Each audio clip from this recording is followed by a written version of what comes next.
La deuxième rencontre citoyenne à Paris du vice-amiral Jean-Dominique Okimba, secrétaire général du Conseil national de sécurité avec le collectif des Congolais résidant en France, anciennement connu sous le vocal des combattants, fait suite à celle qui s'est tenue dans la même ville le 9 octobre dernier. À cette occasion, les Congolais de la diaspora avaient demandé au secrétaire général du Conseil national de sécurité d'agir en leur faveur avec promptitude auprès des services consulaires pour la délivrance de nouveaux passeports.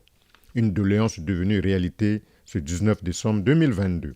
Selon Jean-Dominique Okimba, le Congo a des milliers de ressortissants vivant à l'extérieur, dont les apports et l'impact sur le développement du Congo méritent d'être identifiés et analysés afin d'en comprendre les forces et faiblesses au plan endogène et exogène. Pour répondre à ces défis majeurs, l'Union africaine a adopté depuis 2003 plusieurs résolutions invitant la diaspora africaine à participer pleinement à la construction du continent et à souscrire à l'idée de faire d'elle la 6e région de l'Afrique. Son Excellence, M. Denis Sassou Nguesso, président de la République, chef de l'État, place le vivre ensemble comme un objectif majeur de développement et d'édification d'une nation unie, solidaire et de progrès.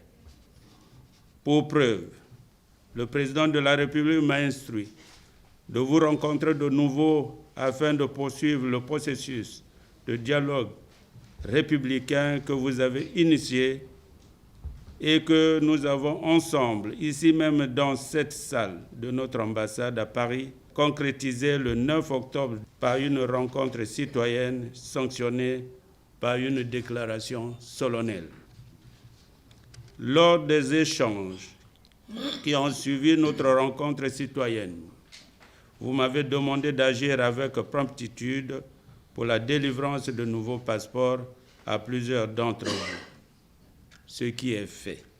Au cours de cette solennelle cérémonie qui s'est déroulée en présence de Rodolphe Adada, ambassadeur du Congo en France, le vice-amiral Jean-Dominique Okimba a annoncé la remise des 10 nouveaux passeports à un échantillon de Congolais présents au 37 bis de la rue Paul Valéry dans le 16e arrondissement de Paris. Donner et tenir sa parole est l'apanage des hommes dignes et responsables.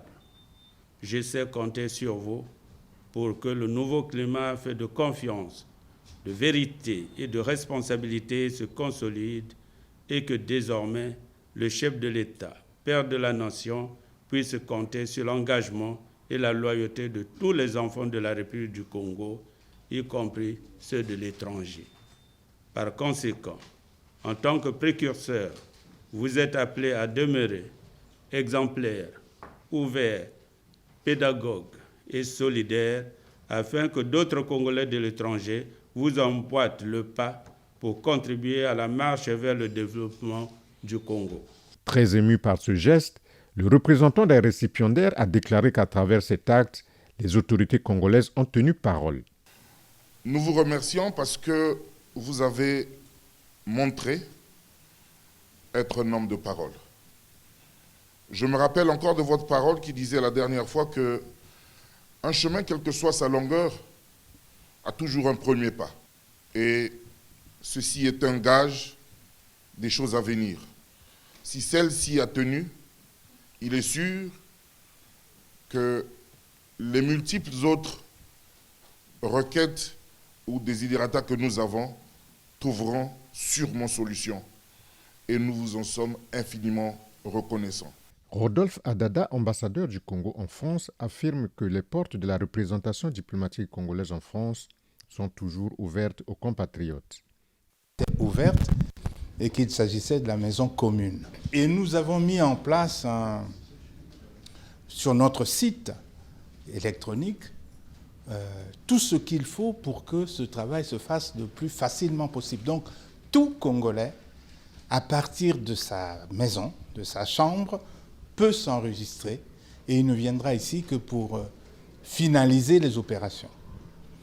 Donc, tout ceci se trouve sur le site de l'ambassade du Congo. Le débat politique congolais n'a jamais atteint les symboles de l'État. L'appréhension, elle est peut-être dans l'autre sens. des gens qui ont peut-être quelque chose à se reprocher, qui pensent que l'ambassade, c'est un lieu du pouvoir. Oui, forcément, je suis le représentant du pouvoir, je suis le représentant du président de la République, je suis le représentant du gouvernement. C'est vrai. Mais jamais on a vu le débat politique déborder pour atteindre au symbole de l'État. Celui qui cherche, par des moyens légaux, le pouvoir, aura toujours une ambassade ici. Je crois que nous aussi, le PCT a connu une période où il était dans l'opposition. Mais il y avait aussi une ambassade du Congo ici. Est-ce qu'on a un jour entendu dire que le président Sassou ou ces gens ont organisé quelque chose contre l'ambassade du Congo, donc contre le Congo? Le débat politique ne peut pas aller jusque-là. Bon, voilà pourquoi il est très important que le ministre Okemba ait pu débloquer cette situation et donc enlever l'appréhension qui existait de l'autre côté. Rodolphe Adada a conclu que la délivrance des passeports est un droit pour chaque Congolais. De remise de passeports se fait ici tous les jours. Dès que nous recevons un lot de passeports de Brazzaville, nous mettons sur le site la liste des personnes dont les passeports sont ici, et puis ils viennent les chercher. Lorsqu'un Congolais ne peut pas se déplacer à l'ambassade, parce qu'il est malade, par exemple, nous envoyons une équipe là où il est pour son enrôlement. On a envoyé au Mans, on a envoyé à Bordeaux, à Nice même. On a même envoyé en Espagne, parce que la personne ne peut pas se déplacer.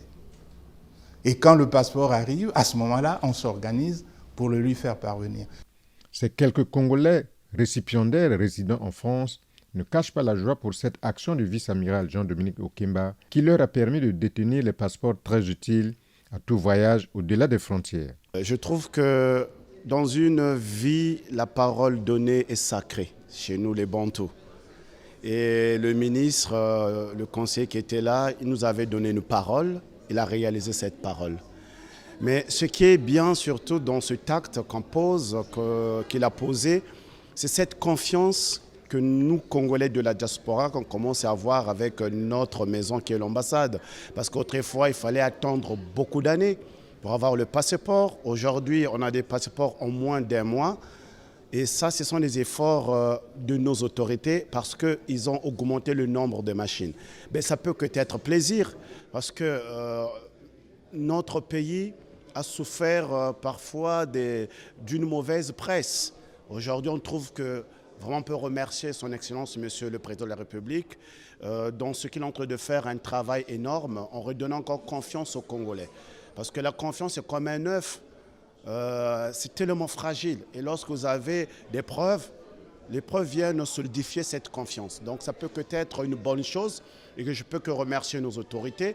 Et je demande à tous les Congolais de venir dans cette belle maison qui est notre maison à nous, de venir chercher leur passeport et de venir faire leur passeport. Je suis là aujourd'hui, c'était pour voir et donc vivre de mes yeux. Et donc la promesse qui a été tenue par le ministre Jean-Dominique Okemba. Et donc cette promesse a été tenue, celle qui a été dite au mois d'octobre. Donc là nous sommes au mois de décembre et c'est ce qui a été fait. Les grands hommes qui font l'histoire sont ceux qui réalisent les promesses.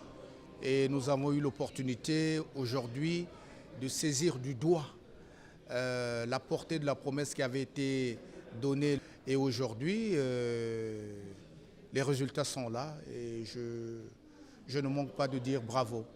L'ambassade est une maison commune, donc il n'y a pas de coloration politique. Et que vous soyez de l'opposition ou du pouvoir ou qui que vous soyez, l'ambassade est ouverte à tout le monde. Donc je pense que ceux qui ont des problèmes administratifs ont le droit, c'est un droit, de se faire servir à l'ambassade. Donc j'invite tous les Congolais qui ont des problèmes administratifs, qu'ils soient en France ou dans les pays environnants, de ne pas hésiter, quelle que soit leur couleur politique, de venir à l'ambassade et de faire les démarches disponibles sur place. Les autorités de Brazzaville ayant fait l'essentiel, il revient donc à ces différents récipiendaires d'être le relais de la politique d'ouverture et du vivre ensemble si cher au président de la République, Denis Sassou Nguesso.